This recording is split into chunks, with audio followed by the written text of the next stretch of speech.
Okay, issue 4, Crossfire Hurricane storms on. Former FBI Director James Comey testified before the Senate Judiciary Committee on Wednesday.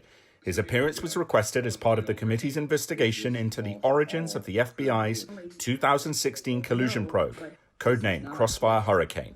Chairman Lindsey Graham wanted answers. Let's just end with this. You get this inquiry from the Intelligence Committee to look at the Clinton campaign basically trying to create a distraction, accusing Trump of being a Russian agent or a Russian stooge or whatever to distract from her email server problems. And how far-fetched is that, Mr. Comey, when we now know that the Democratic Party, through Fusion GPS, hired Christopher Steele, a foreign agent who had a very strong bias against Trump, who hired a Russian subsource who the FBI believed to be a Russian spy to compile a dossier that was a bunch of crap to be used against an American citizen working for the Trump campaign. You already knew that. Seems to me you'd want to investigate other allegations, but you're telling me that you don't recall this. Graham's comments followed the senator's Tuesday release of a letter from Director of National Intelligence John Ratcliffe. In that letter, Ratcliffe references former CIA Director John Brennan's handwritten notes, which report that he briefed President Obama and other officials on a Russian intelligence report that Hillary Clinton had approved a late July 2016 proposal to vilify President Trump by tying him to Russia. So, AB, it seems, Director Ratcliffe is going to brief Congress on some of the context behind this letter. It seems that it was probably a human intelligence source, but perhaps not as, that the Russians were playing games as they play games in terms of these ideas. And yet there is a concern, is there not, in the sense of a presidential campaign being spied upon, no prosecutable evidence being brought against any of the senior figures, at least on that specific issue. And quite frankly, a lot of the media doesn't want to kind of touch upon what the Judiciary Committee is looking into here. Or am I being a conspirator myself? I never thought I would say this, Tom, but after watching what happened with the findings from the Senate Select Intelligence Committee about just how much of a counterintelligence threat Paul Manafort, the campaign chairman, was, how much we've learned the president knew about Roger Stone's engagement on the WikiLeaks leaks, and how much Mueller ignored in his own probe, this investigation was obviously sanely predicated.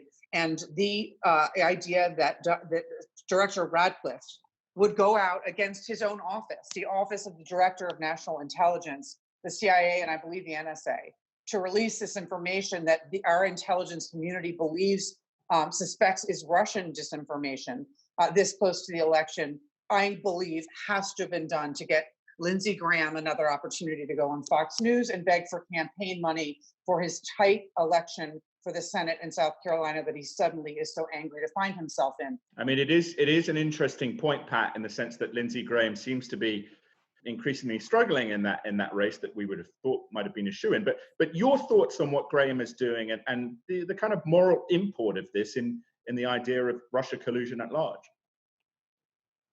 I don't know about the moral import of this, but let me again get back to the politics and the reality of it, Tom. You've been very big on morality today. Let me say, look, let's look. We're trying to bring it back, Pat. Yeah. Let's look at what really happened here. You had Christopher Steele, a British spy whose source was, we believe now, was some sort of Russian disinformation officer, fed him some garbage, which then went over to the FBI, which really intrigued a lot of FBI agents right at the top who had an animus against Trump, who used this to launch an investigation, which then lasted more than 2 years and turned up no collusion. It is the worst scandal in the history of the FBI. I think it's a horrendous political scandal when an American presidential candidate is subjected to this kind of investigation on the kind of evidence they had, which turns out it may have come from the Russians. Putin has got to be celebrating every other week with his KGB comrades. Eleanor. I agree Putin is celebrating, but that contorted chronology that Lindsey Graham laid out, I would defy anybody to follow it. But that is the evidence that the Senate Intelligence Committee, which is led by Republicans, They issued a report, and they basically dismissed all of this as Russian disinformation. Hillary Clinton was not working to get the Russians to interfere in the campaign. I mean, she was too busy monitoring her hacked email. I'm being cynical there. This is, what is the word, that fancy word that Lindsey Graham used? I think CRAP. Right. I will use that word to characterize exactly what he has found.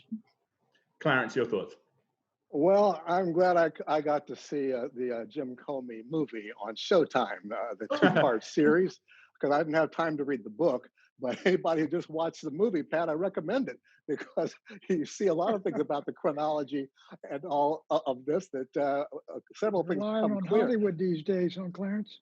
Yeah, but especially when Hollywood is accurate, which is almost never happens. But this investigation began because of real concern over the Trump and the behavior of the Trump campaign and General Flynn, et cetera, and these activities that looked like there could be collusion or some kind of skullduggery going on. But the indictments didn't come, or for that matter, the actual investigation of the campaign and the president didn't come until after he was president. Whereas Hillary Clinton, while she was campaigning, suddenly here's the FBI director announcing that she's under investigation for her emails, which later proved to be bogus as well. I mean, way overblown and Russian disinformation, et cetera. This is something that is not, well, it doesn't look like a real conspiracy against the Trump campaign, but the impression that conservative talk shows and talk radio have been putting forth just really doesn't wash. And that's why I don't think this is really going to go anywhere ultimately. Going back, sorry, do you want to jump in there? I just want to say Trump triggered the Russian investigation when he abruptly fired Jim Comey. And when you abruptly fire an FBI director, that causes concern, and appropriately so. So that was let me add there, when you have a 2-year investigation by a special prosecutor with 18 crack attorneys, 40 agents, and you come up with zero collusion. I thought you were talking about Benghazi. Did to a presidential candidate, that ought to raise concerns from everybody. They didn't come up with zero collusion. They came up with lots of collusion. If you read the report or listened to it on audio, and I did both actually, they didn't come up with a conspiracy to commit collusion, but there was plenty of collusion. And Mueller really pulled his punches. There's a very good book out by Andrew Weissman, who was one of the lead attorneys. But one thing. It was a counterintelligence or counterterrorism, I guess, organization. They didn't follow the money. Now we're getting around to follow the money. We may be following it after Trump leaves office, but that was a road they should have gone down and didn't. AB, one of the things that I find interesting here is that, Christopher Steele, now, the British government very embarrassed about that. He was seen as one of the top Russia hands, and frankly, seemed that he just sort of filled up paper to try and get some money, but in terms of a lot of criticisms towards President Trump, the Trump administration, of impugning the intelligence community. One of the things where I disagree with that, I look at the kind of political persona that people like Jim Comey, John Brennan have taken on, and I don't understand why and how they think that in any way helps insulate these agencies from some of the unfair criticism perhaps they get from President Trump, rather than just feeding their own egos. Why do we not see more people like Gina Haspel at the CIA who kind of just stay quiet and do their job? Why are these former, career national security people so, entertained as they are to try and take on Trump? Well, I think that you're right that some of them have become kind of political animals, Jim Comey being the worst of them. But Jim Comey certainly did something very deleterious to Hillary Clinton's campaign.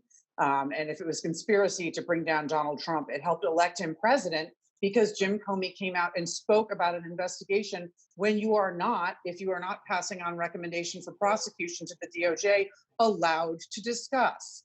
He broke all the rules in July of 2016, and he's continued to break them.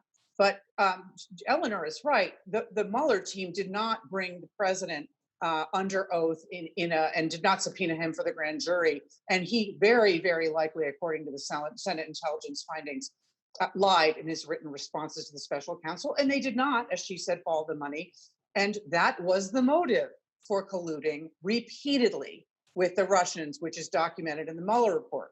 Finally, they did not find evidence that would meet the threshold in court for the legal definition of conspiracy, likely because Paul Manafort was able to delete a lot of his conversations and his communications. So that's where I want to end it. It was absolutely reasonably predicated, and there was plenty of collusion, and the whole world is well aware of that and the debt that he owes to mysterious foreign sources now. All right, Pat, and then we'll go final word, Clarence. AB, you don't think there was real political bias and animus against Donald Trump that motivated this thing? You know, when Carter Page, they went to the FISA court 4 times to get information on this guy, when very swiftly, they knew very well he was an American patriot. The CIA was confirming he helped them when they requested it. And to go through all of this, what drove this for so long is political bias and political animus. All right, Clarence, final word. Might have been some braggadocio on Carter Page, no relation, but it might have been on his part, glorifying his own career. I want to tell you, watching that with my wife was something, because my wife's name is Lisa Page, so she was a character in this whole drama too. But no relation to Peter Strzok. Yeah. Thank you.